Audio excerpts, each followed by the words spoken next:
Let's talk a little bit about safety stock and inventory management. We've alluded to it a couple of times here, but it's really important. So we're going to dedicate some time to this subject.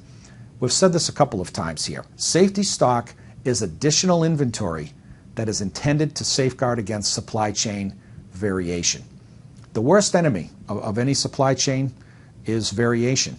Variation in inventory accuracy, variation in lead time. Anything where the intended outcome is different from the actual outcome is going to create some disruption in a supply chain. When that variation is related to inventory, that's where safety stock comes into play. So maybe it's a variation in quantity, or as we said, a variation in timing, in lead time. Some factors that influence safety stock: demand variability during lead time. I've said that a couple of times. That's very important. How often do we reorder? Is it once a month? Is it every 3 months? Those factors are going to influence safety stock. The less frequency of reorder, the greater the likelihood that there'll be more safety stock. Service level desired. There's some high math behind this calculation, a little bit beyond our scope of operation in this module. But again, we said earlier that service level, customer service, has to do with product availability. There's some math that can be used to determine, do we want a 98% product availability level, a 99% product availability level?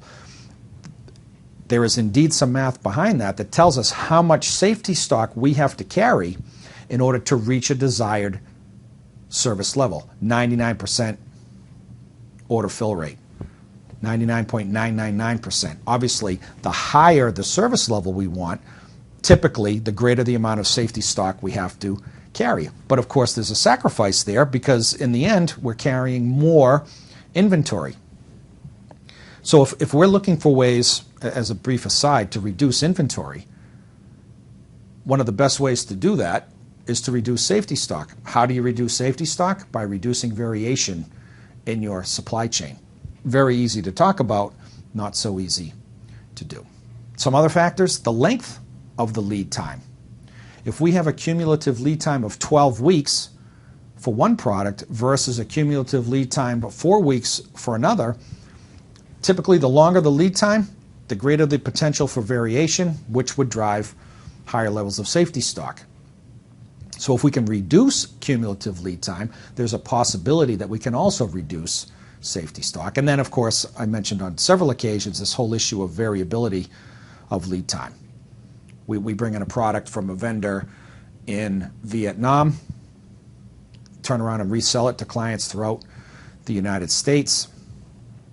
In one instance, the cumulative lead time is 12 weeks. The next time it's 10. The next time it's 15.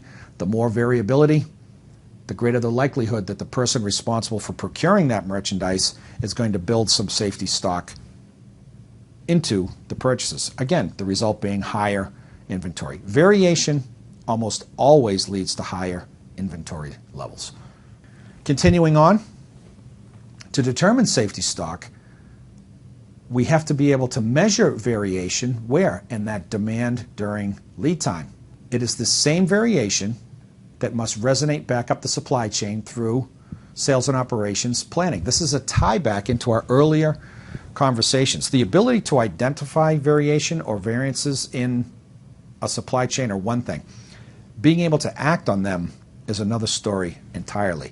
So one of our goals, tactically, is to measure variation in demand during lead time and then put ourselves in a position to get that information back up the supply chain all the way through to a forecasting level. Last bullet point here, and we won't get too deep into this part of the discussion, but safety stock is determined by using the standard deviation calculation, which is a mathematical measure of variation. Anybody involved in Six Sigma, for example, will understand that Six Sigma is all about reducing process variation, and one of the clear mathematical tools used in Six Sigma is standard deviation. That's not a coincidence. If safety stock is carried to protect against variation in the supply chain, well, of course there's going to be a relationship between standard deviation and Six Sigma. The applications for Lean Six Sigma specific to inventory management, although beyond the scope of this conversation, are really quite high. Good fertile opportunities to use Lean Six Sigma tools as it relates to inventory management. Continuing on with that conversation, the standard deviation, it's a statistical value that measures how closely individual values, demand per period in this particular case, varies from the average. Companies love to use averages as a calculation, but the problem with an average is it's just that. There's going to be 50% higher and 50% lower. What we're looking to identify, although average is a good place to start, is what's the variation, or how far away from the average individual values are. A statistical value that measures how closely individual values vary from the average.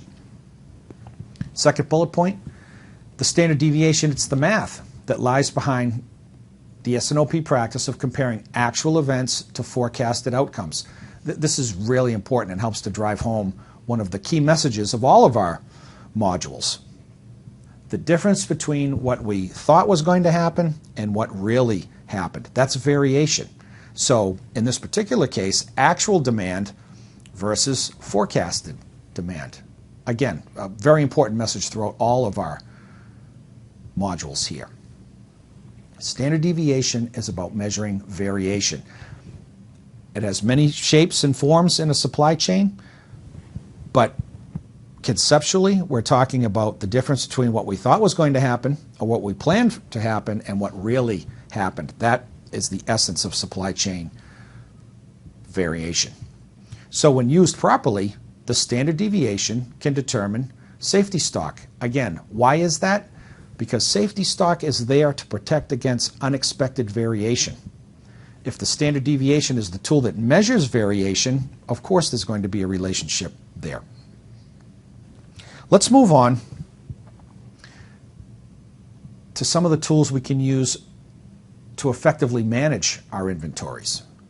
What's referred to as ABC classification and analysis. Mentioned this a couple of times throughout this module. Now we're going to get into some pretty serious detail here. First of all, ABC classification is built upon the premise of Pareto analysis. Pareto was an Italian economist who, among other things, came up with a theory about income distribution in a country. And really what he said was, and the theory has proven pretty accurate, is that in any country, his original hypothesis was that 80% of the wealth is held by 20% of the population.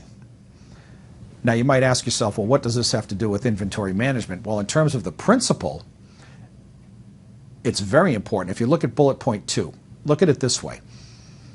Pareto analysis, as it relates to ABC classification, states that 80% of the output of a given activity or process is generated by 20% of the inputs. So the output, for example, would be inventory value. The inputs would be the number of SKUs. So it's a prioritization tool designed to separate the trivial many from the vital few. What does that mean? Well, if we're focusing on inventory management and we carry 10,000 SKUs around the world, some SKUs have a higher value, a higher usage, or both than other products. So we want to be able to prioritize by use and by value to identify the inputs, the SKUs, that create or influence the most the output, which is the value of the inventory. So there's some other business applications that will help to illustrate this point, and then we'll jump back into the inventory management discussion. For example, you could say, and it works out to be fairly accurate, is that 80% of a company's sales come from 20% of the total number of customers. So if we have $100 million in sales and 10 customers, 80 million are going to come from 2 customers. On the other hand, if you look at 80% of total inventory value, getting into our specific conversation, the value and or movement, the rotation of inventory, the actual sale of a product, comes from 20% of the SKUs. Some products have higher value and move more. They rotate more. They're sold more. So the essence of ABC classification is based on this idea of Pareto analysis. What are the big hitters as it relates to our total number of SKUs? If we carry 100 SKUs, what number of those SKUs, 20 of them in this particular illustration, are going to represent 80% of the value and or movement of all of the SKUs? It's a prioritization tool. But ABC classification takes it a little bit further to say that we're looking at inventory value as it relates to a specific SKU, and how often are we selling that product? Are we rotating that product through or turning that product through our inventory? There's two factors in ABC classification: value and usage.